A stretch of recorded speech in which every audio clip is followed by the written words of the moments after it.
soal pemecatan kader NU. Apakah solusinya sesederhana itu gitu ya? Mereka dipecat dan dinonaktifkan sebagai kader NU. Menurut saya mereka justru harus direhabilitasi. Gitu. Halo, assalamualaikum warahmatullahi wabarakatuh. Bertemu lagi dengan saya Firman Panipahan. Isu tentang 5 kader NU itu tentu sudah banyak yang diketahui oleh orang-orang.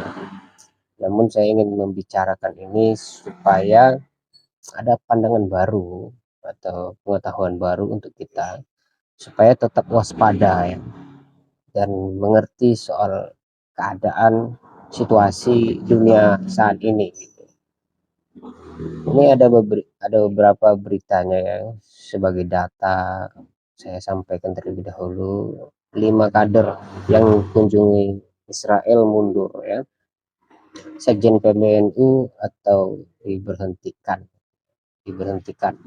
Itu berarti jelas statusnya diberhentikan. Ini langkah ini apakah tepat atau tidak akan kita bahas setelah ini.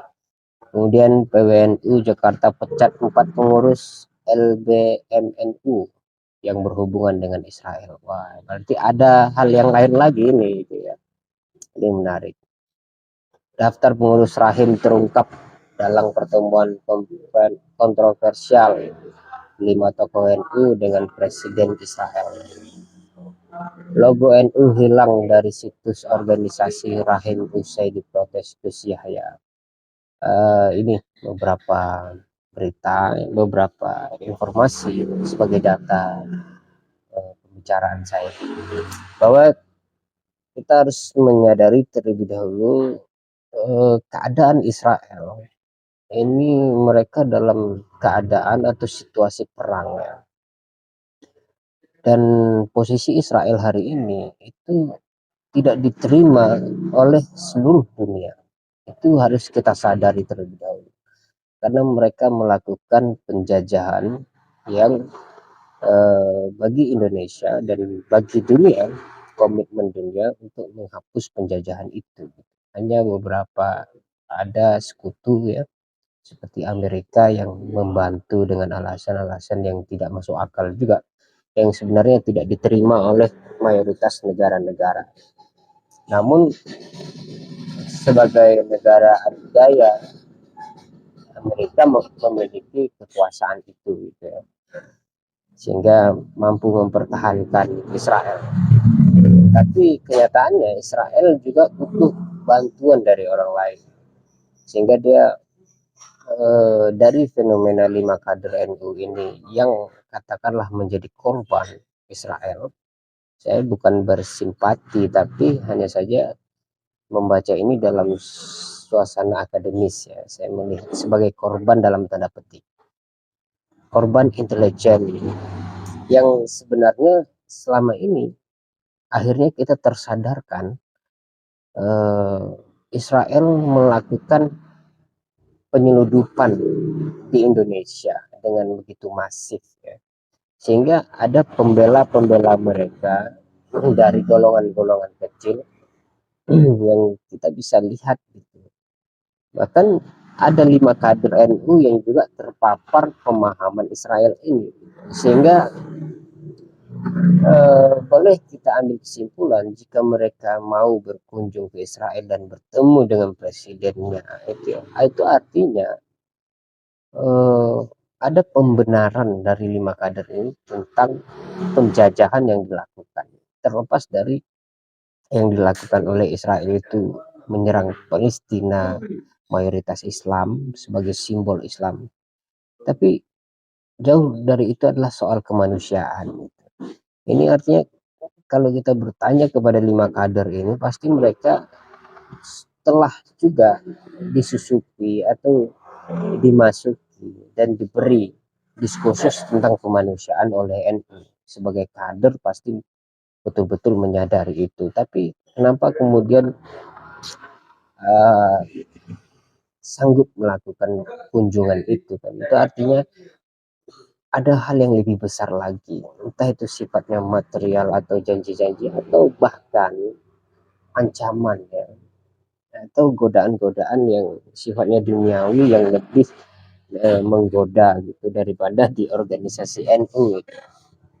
Nah, eh, ini sinyal ya, sinyal bahaya ya bagi seluruh organisasi atau setiap individu di Indonesia yang jangan sampai disusupi oleh pemahaman-pemahaman dari Israel ini yang kemudian membenarkan penjajahan di Palestina itu terjadi.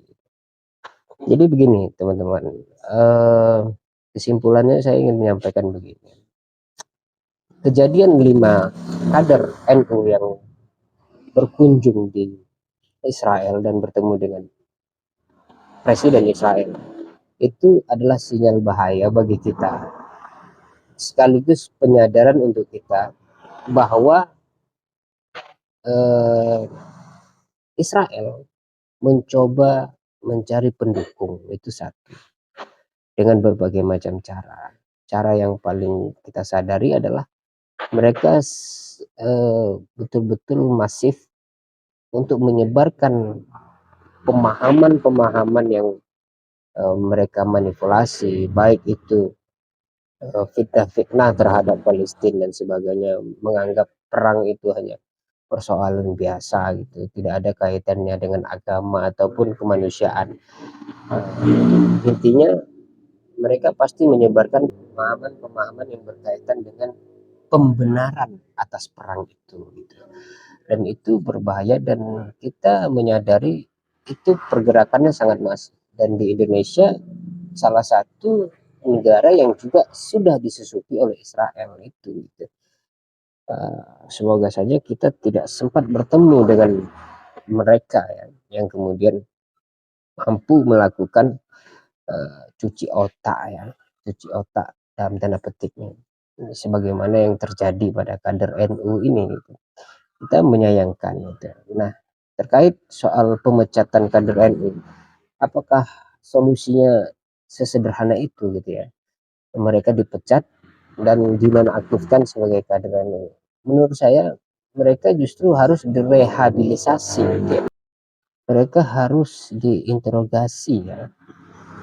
Menurut saya mereka harus diinterogasi, mereka harus direhabilitasi, agar kita tahu betul pemahaman apa yang sudah mereka dapatkan sehingga sanggup melakukan kunjungan itu, atau bukan sekedar sanggup tapi sehingga mereka melakukan kunjungan itu, dan pembicaraan apa sesungguhnya yang disampaikan di sana gitu. Apakah apakah itu upaya untuk pendamaian? Itu kan mustahil sekali gitu. Mereka hanyalah kader ya, bahkan itu adalah kerjaan negara sebenarnya. Tapi kalau kita bicara negara, negara kita posisinya jelas ya, membela Palestina. Bahkan sejak negara kita itu berdiri sampai hari ini, eh, sikap itu tidak pernah berubah. Nah itu bagi saya. Jadi kalau kader NU itu hanya sekedar dipecat dan dalam tanda petik NU dalam hal ini cuci tangan pada akhirnya, tidak menyelesaikan masalah. Jadi untuk menyelesaikan masalah, 5 kader itu harus diinterogasi ya, dicari tahu apa sih sebenarnya, sejauh apa pemahaman pemahaman mereka tentang perang yang terjadi dengan Israel dan Palestina. Saya rasa itu yang lebih penting. Wassalamualaikum warahmatullahi wabarakatuh.